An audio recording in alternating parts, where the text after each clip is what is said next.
Hi, my name is Mohit Dudeja and I'm your queer affirmative therapist and also a lecturer in the Gender and Women's Studies. And today I'm here to answer your questions from the internet about gender.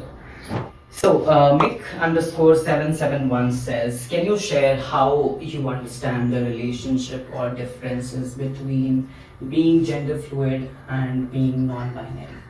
So, being non-binary, according to me, is a broader umbrella, and gender fluidity comes under that broader umbrella. So, being non-binary means someone who does not adhere to the normative binary category of being a man or a woman. So, and then when we talk about gender fluid people, so they are those who are part of that non-binary category. They don't really restrict themselves between that binary of men and women, but change their gender identity might change over time. So that's that, and it also depends on their context and on a day how they're feeling internally about themselves. Okay, so Rakshi underscore K asks, for some gender fluid folks, pronouns may shift over time. Is that a part of your experience? Yes, pronouns can be fluid for some people, but personally for me, I go by any and all pronouns. There's a reason why I go by any and all pronouns. I come from a post-structuralist stance where I say that in order to achieve absolute gender equality, we need to dismantle the whole idea of gender. And hence, I'm saying that, any and all pronouns are just all equivalent for me. So whether it's he, whether it's she or they, for me that's all same. However, I also understand that for some people, they prefer a specific pronoun because that affirms their experience of their gender, and that's equally valid. Aryan.8990 asks, how do you usually introduce or talk about your identity in new spaces, whether personal or professional? Well, it really depends, and I think it depends on the safety level of the space that I'm in. If I feel safer, I would say I am a non-binary person. I go by any and all pronouns. But if the space is where I feel that I'm not really safe, I would not really talk about my gender identity. Although I feel that this has to become a norm where everybody does introduce themselves with their gender identity and their pronouns, but nothing matters more than your safety, right? So that's a judgment call that we need to have. Okay, so noworld.4247 says, does how you express yourself through clothing or style reflect shifts in your gender identity? Absolutely. Clothing for me is one of the many forms of expressions.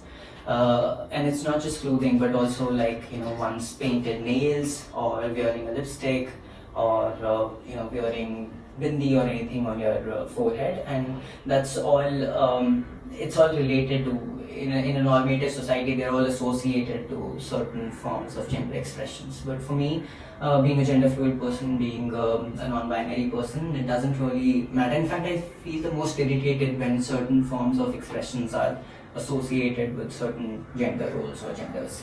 So, but yeah, that's true. It does. So, for your question, how it reflects the shift in gender identity, I don't think that specifically it is. For instance, if my nails are painted, I don't feel masculine or feminine, differently. I feel the same way. It's just that if I like to paint my nails, I like to paint my nails. So that's how it is. So, Looney Moon underscore K says, have you ever felt expectations or pressures around how you identify or present in queer communities? So yes, definitely. Sometimes there's an unspoken pressure to make one's identity more legible and to present in ways that fits the existing labels that are still somewhere defined by the binaries. Right, so there's definitely there, and even within queer communities, there can be assumptions. There can be how someone should look or act based on their queer identity.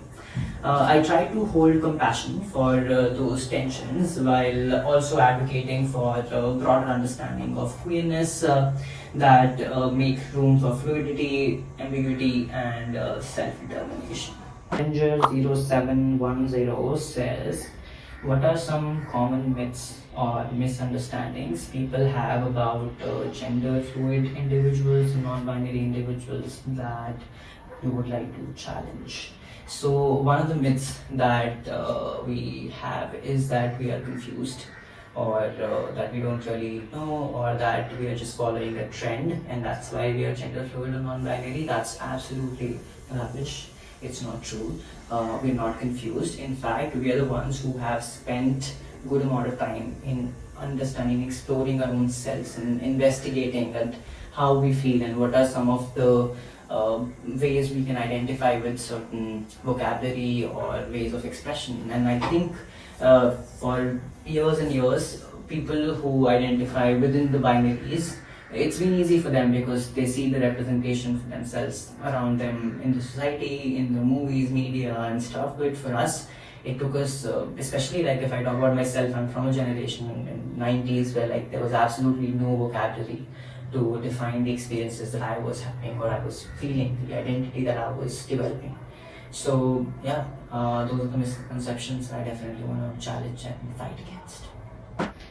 So Sasha.Wonder says that how do you manage the tension between being politically correct and getting someone's pronouns right, and how do you ask them? So I understand where you're coming from. I understand that there is a tension, but I think it is also very simple. Like we don't want you to, be perfect and in a day you change the years of conditioning that you have around the binaries. But one simple thing that we all can do is to ask. Before misgendering someone, before mispronouncing someone, just ask. And I think now that I'm living in the Western world where for people everywhere, especially for people who are not from India, it's very difficult to pronounce my name. And some people don't bother to ask and just mispronounce. Others ask, how do I pronounce your name? And if they still mispronounce, they say sorry. And that's how you need to do with the pronouns as well.